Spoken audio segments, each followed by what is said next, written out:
超高級ホテル仕様のスクランブルエッグ。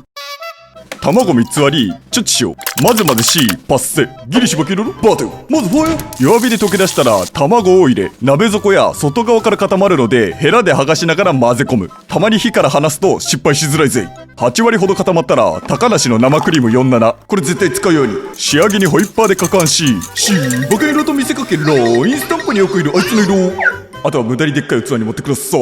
至ったところでもう見た目コーンスープみたいなんですけど、これはそうです。コーンスープです。無理だ。